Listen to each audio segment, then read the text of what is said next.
Olá, meu nome é Washington Lima, eu sou economista e sou assessor do Sindicato de São Paulo e outros sindicatos do Judiciário Federal. Fui convidado hoje para falar sobre a PEC 241, a Proposta de Emenda Constitucional 241. Primeiramente, falando assim sobre a PEC, queria frisar que, e eu espero que isso seja compreendido ao longo desse vídeo, que uma mudança tão grande quanto essa, em termos orçamentários, em termos do próprio Estado brasileiro, porque o que vai estar em questão é o Estado, os direitos, a saúde, a educação, toda a parte social do orçamento, chama atenção o fato de que está sendo votado, está sendo feito a toque de caixa, sem uma discussão com os trabalhadores, sem uma discussão com a sociedade, uma medida de tamanha envergadura, né, que vai mexer no orçamento da União por 20 anos. Né? Então, entrando propriamente na PEC. A PEC é uma proposta de emenda constitucional, foi enviada em junho pelo governo Temer ao Congresso Nacional e já foi votada na data de hoje, 21 de outubro, em primeiro turno na Câmara dos Deputados. A semana que vem a previsão é que ela seja votada em segundo turno e depois vai para o Senado. Ela, essencialmente, o que ela propõe é que durante 20 anos, as chamadas despesas primárias, depois eu vou falar um pouco sobre o que é despesas primárias, porque aí está bem o conteúdo do que é a PEC, já esclarece muito. Durante 20 anos, o orçamento da União, dos órgãos, dos poderes, só poderá ser aumentado, ou reajustado no caso, pela inflação do IPCA. Então, assim, em 2016, para o orçamento de 2017, o que vai contar seria o orçamento de 2016 e a inflação IPCA de 2016 para o orçamento de 2017 globalmente, seria um limite global, né? Então, com a possibilidade de, no 10º ano de vigor dessa PEC, o presidente da República, na ocasião, somente por projeto de lei, não pode ser por medida provisória, alterar esse critério. Então, dura pelo menos 10 anos, pelo que ela propõe, ela estaria em prática, em vigor, com essa possibilidade de, através de um PL, fazer alteração nesses limites. Bom, as despesas primárias são basicamente as despesas do orçamento sem as despesas da dívida, sem as despesas financeiras da União, né? Então, o que a PEC propõe, digamos assim, congelar ou instituir um teto, um limite, tão somente no orçamento primário, no total do orçamento, sem as despesas financeiras. É importante compreender isso porque são aquelas despesas, como a PEC mesmo menciona, que vão fazer o superávit primário, ou seja, as despesas e as receitas antes do orçamento para as despesas financeiras da União, né? Ou seja, basicamente o pagamento da dívida pública. Então, isso é importante a gente compreender porque não está se propondo um teto no orçamento como um todo. Inclusive, as despesas que vão haver no orçamento, elas podem aumentar além do IPCA e tendem a aumentar além do IPCA. Quer dizer, não é um teto para todo o orçamento, é um teto para uma parte do orçamento, né? Porque se o pagamento da dívida, o exigido orçamento, muito mais que o IPCA, nós vamos ver que isso é o que tende a acontecer, o orçamento da União, as despesas vão ser maiores do que a inflação, justamente por essa parte do orçamento. E aí eu queria mostrar a primeira tabela, que é do orçamento deste ano, para vocês terem uma ideia do qual parte do orçamento que vai ser congelado. Vocês vão notar nessa tabela que está autorizado, ou seja, a lei orçamentária anual, ela autorizou este ano um gasto, um orçamento para a União de 2 trilhões 966 bilhões de reais, quase 3 trilhões. Desses 2 trilhões 966 bilhões, está autorizado pela lei orçamentária anual uma despesa de 1 trilhão 348 bilhões com o pagamento dos juros, encargos, amortizações e refinanciamento da dívida. Ou seja, o que está autorizado de gasto esse ano para juros, encargos, amortizações e refinanciamento da dívida é de 1.348 bilhões, 45,47% do total do orçamento. Dos valores pagos até 17 de outubro, que é quando esse relatório foi feito, esse relatório é com base no Senado Federal, né, extraído de dados do Senado Federal, são dados oficiais, por conseguinte, foi pago até 17 de outubro 2 trilhões do orçamento da União, 2 trilhões e 7 bilhões, sendo que dos juros, encargos, amortizações e refinanciamento da dívida, 964 bilhões, 48,07%. O ano passado, a dívida consumiu cerca de 42% do orçamento. Eu começo por aí, por quê? Porque na prática significa que o governo, com a PEC, ele está congelando as despesas, ou está instituindo um teto de despesa de metade do orçamento. A outra metade do orçamento, que é o pagamento da dívida, para isso não há nenhum limite, né? Então, essa é uma questão chave para a gente entender. Por quê? Porque na prática, quando você vai congelando metade do orçamento, que são, digamos, as despesas sociais, previdência, salários, despesas de manutenção do Estado, né, dos poderes, dos órgãos, quando você institui um teto para essa parte e você não institui o teto para outra parte, isso não precisa ser, qualquer pessoa pode entender que a outra parte tende a crescer muito mais, né? No caso aqui não tem o limite do que a parte que tem o limite. Ou seja, se essa relação hoje é de 45, 42, 48, dependendo do critério de cálculo, ela tende a crescer nos próximos anos. Então nós vamos chegar numa situação onde, onde vai diminuir muito os gastos com os gastos sociais, né, os gastos com a manutenção dos órgãos, os gastos sociais da União, e crescer de uma maneira vertiginosamente o orçamento destinado ao pagamento da dívida. Na verdade, a proporção que não vai aumentar no orçamento social, digamos assim, esse valor que vai ser economizado, ele vai direto para outra parte do orçamento, que é o pagamento da dívida, né? Isso é uma consequência inevitável, né, da PEC 241. E aí eu queria também desenvolver que essa dívida, né, ela no final de 2015, era de mais ou menos 4 trilhões de reais. Bom, e o Brasil, embora não haja nenhuma razão macroeconômica para isso, embora muitos economistas, eles vão para o jornal dizer isso, o Brasil tem índices, relações dívida-PIB melhores do que a maioria dos países da Europa, do que os Estados Unidos, etc. Não justifica que o Brasil tenha um dos juros mais altos, os juros reais mais altos do mundo. E é isso que faz com que a dívida ela tenha essa importância e esse papel no orçamento, né? Quase metade do orçamento é para amortizar, refinanciar, pagar juros, encargos, etc. da dívida. Então vocês imaginem o seguinte: hoje os juros, vamos dizer, próximo de 7% está sendo aplicado hoje além da inflação.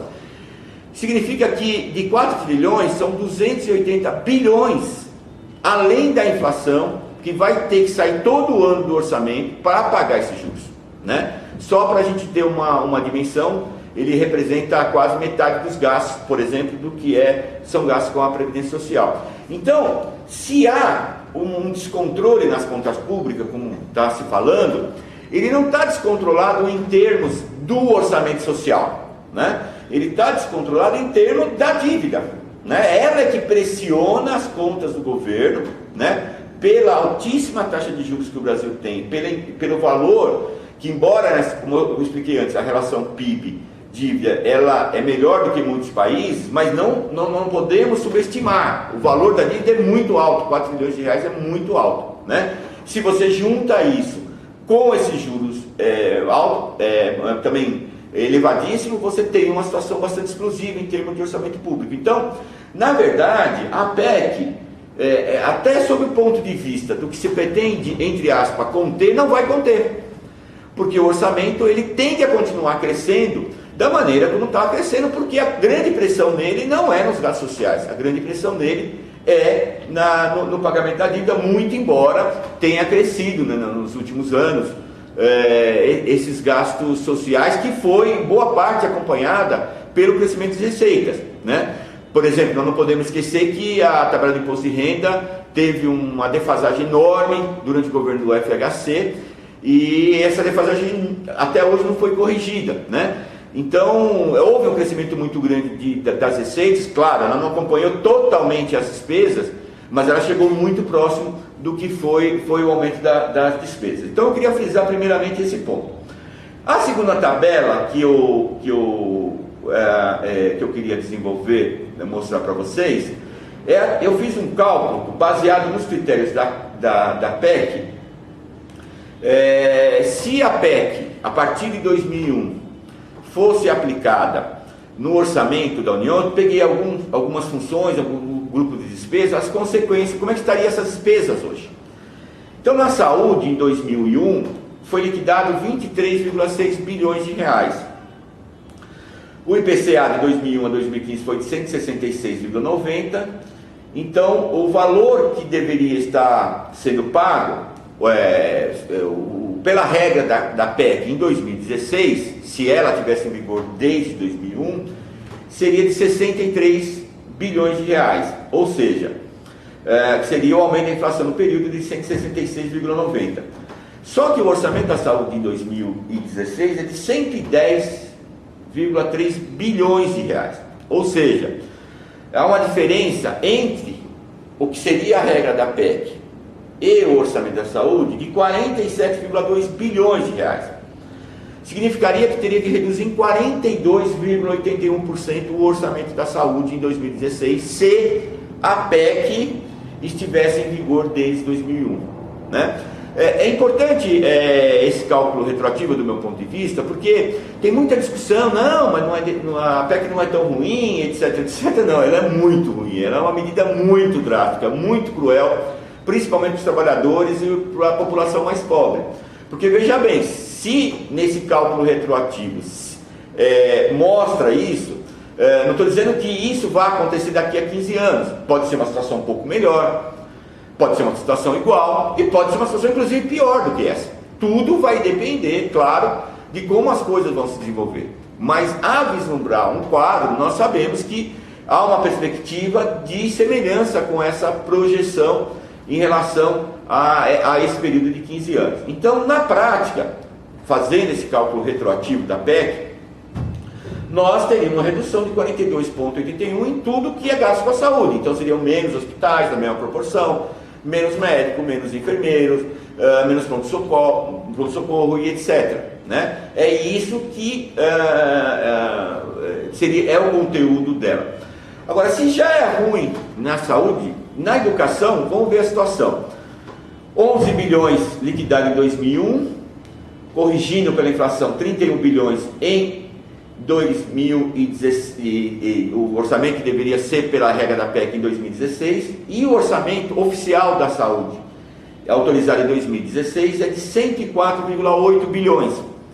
Então precisaria reduzir 73,8 bilhões de reais, 70,38. Então é como se apenas 30% dos gastos do governo feitos com a educação esse ano eles pudessem ser realizados.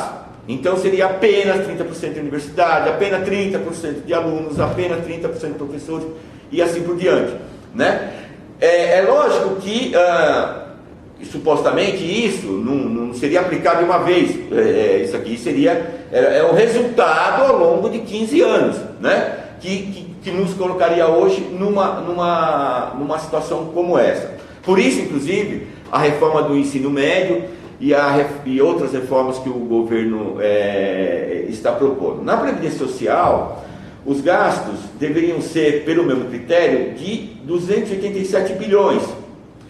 E o valor autorizado é 573 bilhões de reais no orçamento de 2016. Ou seja, teria que reduzir 286 bilhões, ou praticamente 50%, 49,97%.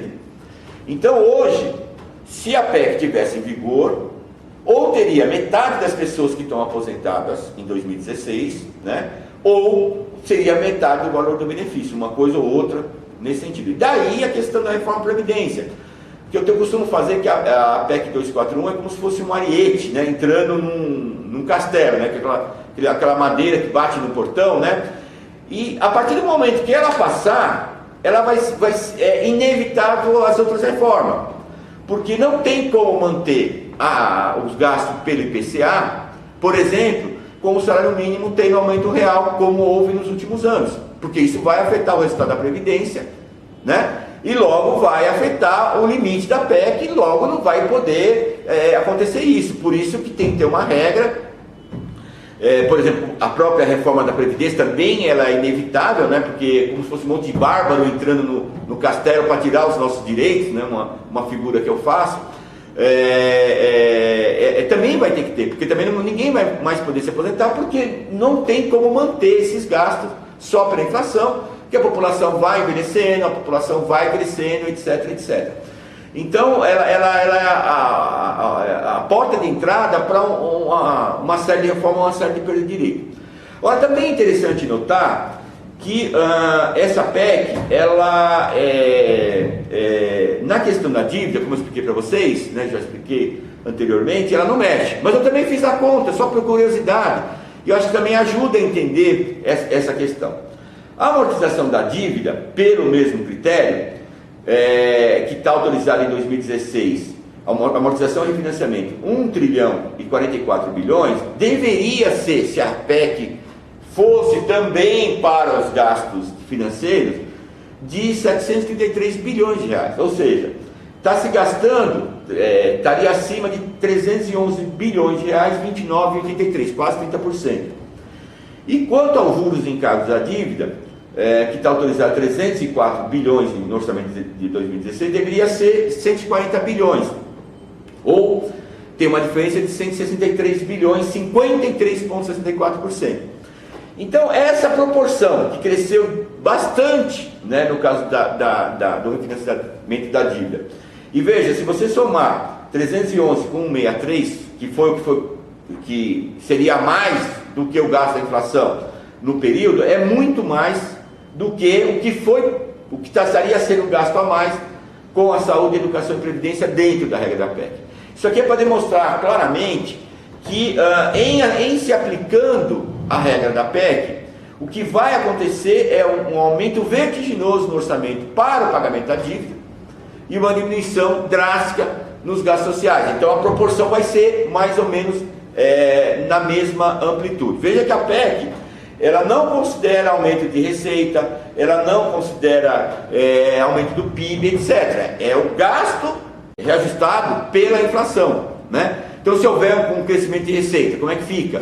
E se houver um crescimento alto do PIB, como é que fica? A população vai crescer, vai precisar de mais saúde, mais educação, mais segurança, mais saneamento, mais habitação. Não tem como, porque ela só vai poder gastar o que é a inflação atualmente, né? Então, essa questão eu tô querendo frisar bem, e também, mesmo aqueles gastos constitucionais, como as obrigações de gasto com a educação, com a saúde, etc., a PEC, como é uma proposta de emenda constitucional, a partir do momento que ela for aprovada, esses percentuais de vinculação de gastos com as receitas não mais vão existir, não é?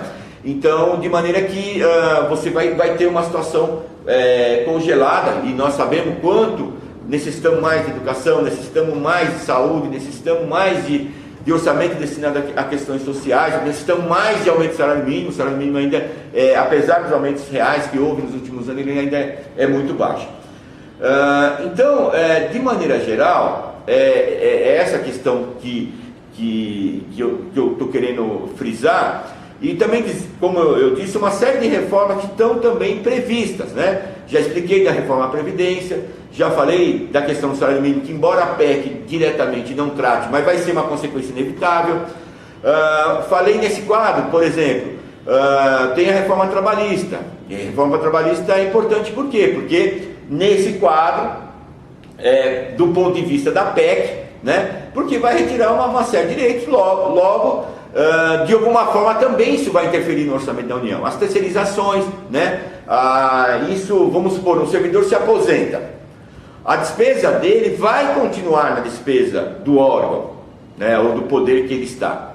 Então, se ele se aposentou, ele não vai poder contratar outro servidor, porque a despesa continua, né? Então, significa a médio, ou talvez até mesmo curto prazo, uma diminuição, não só em termos orçamentários, mas uma diminuição em termos reais do que é o serviço público hoje. Vamos supor, você tem um hospital lá, todos os médicos se aposentarem, em tese, não tem como repor esses médicos, porque a despesa deles vai estar sendo considerada, e não vai poder crescer além da inflação. Se tem uma universidade, fazendo uma caricatura, um exemplo radical, se todos os professores se aposentarem, não tem mais como aquela universidade funcionar, porque a despesa da aposentadoria deles vai estar considerada nesse teto de gasto da PEC. Então, para além da questão orçamentária, tem esse aspecto. O governo vai estar gastando, em tese, o mesmo montante, mas com menos trabalhadores ativos para fazer aqueles serviços públicos. Por fim, queria dizer também que ela também mexe numa série de coisas. Eu queria chamar a atenção para a questão que, no momento que o governo fala de uma série de privatizações, ele autoriza na PEC a criação de empresas estatais, o aumento com despesa de capital de empresas estatais não dependentes. Então é engraçado, o governo está propondo uma série de privatizações, mas a PEC autoriza um aumento de capital das empresas estatais. Interessante isso. Por que isso? Essas empresas estatais não dependentes, e que isso faz um vínculo com uma relação com o PLS 2004, são aquelas empresas que podem lançar debêntures no mercado, que seriam títulos, né, lastreados na dívida que o Estado, o município e a União têm a receber. A União em 2015 era cerca de R$1,5 trilhão de reais que ela tem a receber, basicamente 80% dessa ou mais das grandes empresas, dos grandes bancos, que não pagam impostos devido, contrata aqueles escritórios de advocacia e esperam algum momento, algum erro processual para não pagar aquilo, né?